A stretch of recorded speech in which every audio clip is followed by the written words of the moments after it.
Hello, hello, hello, hello. Good day again. Muling nagbabalik on your screen. This is your Miss Universe 1981. It's Marimar Vlog and welcome to this video. To this video po ay simpleng video lang, no. Simpleng lutuan lang tayo kasi tayo lang naiwan dito sa farm. So this is what we call sari-sari na gulay na binili ko doon sa market kasi every time na pupunta ko dito, pumupunta ako sa sa market sa palengke at nakikita ko yung mga nanay natin na nagbebenta nito. So natutuwa naman akong tinitingnan sila. So bumibili na rin ako para sa pagkain na rin dito sa ating farm. So same process lang din po. So yung gulay po ay hugasan natin and i-prepare po natin yung ang ating mga aromatic. Ay namin, may word ako na aromatic kasi nagwa-watch ako ng mga videos in cooking sa TikTok and sa FB. May mga terms silang aromatic daw itong ating sibuyas dahon. Ang ating sibuyas at ang ating ahos or bawang sa aromatic. So feeling ko naman spices yan. Kahit na anong term. So after that ay magwa-workout muna tayo ng ating itlog. Ayan, meron tayong scrambled egg dahil ito ay ating ipapartner sa ating adobong sari-sari gulay. So first process po, ayan, on natin ating stove. Mag-init tayo ng ating kawa and of course mantika. Ayan, yung mantika po yun yung pinilutuhan natin last time na ating ulam dahil meron binili sa Ansing na manok ko, pinad chicken ko lang siya. So yung simpleng fried chicken lang na asin lang at pamintang durog. Ayan, so scramble yung egg and kapag mainit na yung mantika ay ihalo natin yung eggs. Ganyan na naman din ang ating scrambled egg yung ating lulutuin ngayon. And after that ay i-flip natin. I-flip. And hayaan natin siyang maluto for 20 years. Ay, ginawa ko. Ayan, so ako kasi pag nag-fried ako, fina-flatten ko or gidudot-dot na ako siya ba kaya para maluto tong nasa inner part ng ating egg. So after that, dagdagan natin ang ating mantika, guys. And pag mainit na, ay halan natin itong mga aromatics natin, ang ating onions at ang ating garlic. So after that, igisigas lang nan siya. Okay lang siya. And of course, ang ating main menu or ingredient, ang ating sari-sari. Alam nyo, it's 20 pesos per pack siya. So, dalawang pack siya sa 40 pesos but it's good for almost 1 kilo. So, 30, para siyang 3-4 kilos na siya. So, marami na siya, guys, for everybody. Yan. And, dagdagan natin ating pampalasa, ang ating paminta, ang ating toyo, of course. And later on, we will add ang ating bigay sweetness sa ating niluto, ang ating oyster sauce. So alam nyo naman, no, nabibigay siya ng sweetness na lasa sa ating niluluto. So after that, ukrayin natin siya. So be careful kasi hindi malaki yung kawa na use. It's the small one. So nilagay ko na siya ng konting asin din kasi nagpapalabas din talaga yung asin sa lasa ng ating toyo, guys. Pero tansya nyo lang, huwag niyong maramihan kasi baka maalat na pangit ng lasa. So after a while ay tatong siyang takluban and of course after 3 to 4 minutes kasi dali na siya malata ng gulay kasi it's already sliced, diba? So add more toyo, depende sa inyo, guys, kung sa lasa nyo or okay na ba or hindi. So it depends on you on sa mga panlasa na siya. Yan, tinikman ko na and it's good na, guys. Goods na yan, mga parts. And of course, nagprito tayo ng ating most favorite ng ating mga Filipino, especially here sa ating Hinaguan farm, ang ating bulad. This is bulad. This is tuyo. Napakasarap yan, guys. It's tuyong half pinikas at tuyong tamban. It was given to us by Diva and family. Thank you so much, Uncle David and Mama Alda and Mama Aida for giving us this tuyo na nagbibigay sa atin ng ulam pang araw-araw for this video. Yeah, so alam niyo ba, ito yung niluto natin na nakikita pero naaamoy at nalalasap na natin ang lasa, guys. Diba? So yan, fried lang po. And thank you everyone for watching. I know sa mga OFW dyan, talagang tuyo talaga yung namimiss nyo kasi bawal dyan kasi dahil sa amoy. Nagpapaibog ako, guys. Ayan. And after a while, it's cooked na, kaya kamain na tayo. So, naon muna tayo. This is the first one. And this is the second one, guys.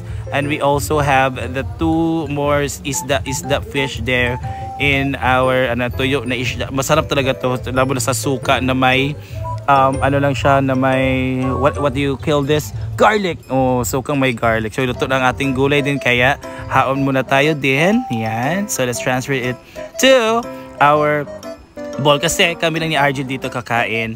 And ewan ko sino ba ang kakain with us. Basta nakita ko si Arjun at ako dito sa farm lang, guys. So this is our early dinner for this today's video. Ang sa shoutout pala sa lahat ng mga nagpapa-shoutout sa akin. Most especially to Ate May Albi, Mami May, and Son Philip Albi. Please do follow them. Team Palagutong, please do follow them also.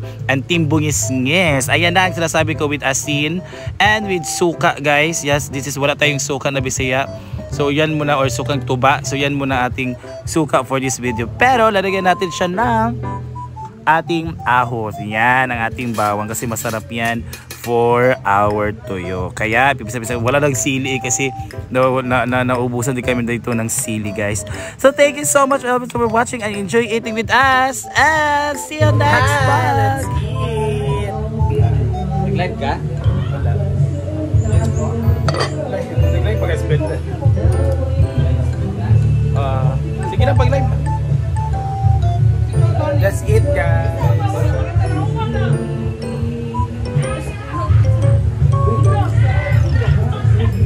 Tignan mo po sila.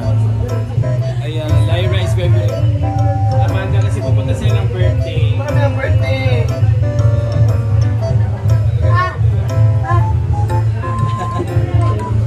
Para tulog ka ng Reyna. Pwede naman maganda. May barag lang.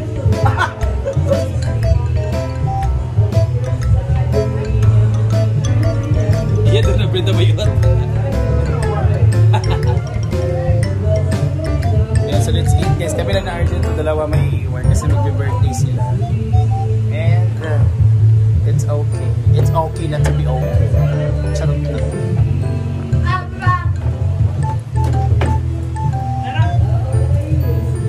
Let's eat. Habang may mga friends natin kumakanta.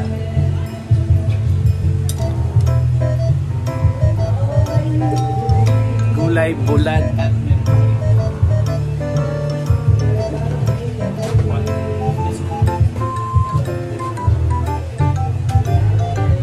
Subi. Copyright. Pwede pala ka. Copyright yan sa YouTube po. Kaya gana sit tayo. Hi! Ang sarap kumain, guys. Bala. Hi! Ah! Ah! Ah! Ah!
kayo dahil nagluloko kasi cellphone.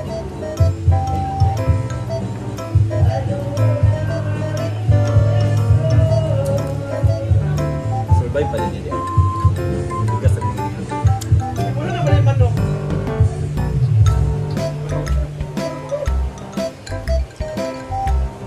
Ano yung manok? Labang sa ito. Middle din niya sa Mayugo. Ay, Pilin. Bulat sa ulo mo, walang ipalan. Kaya kami gawa. Utsan na masudan utsan.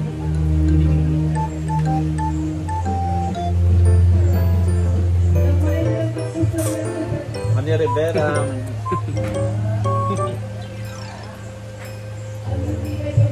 Bulat. Ayun.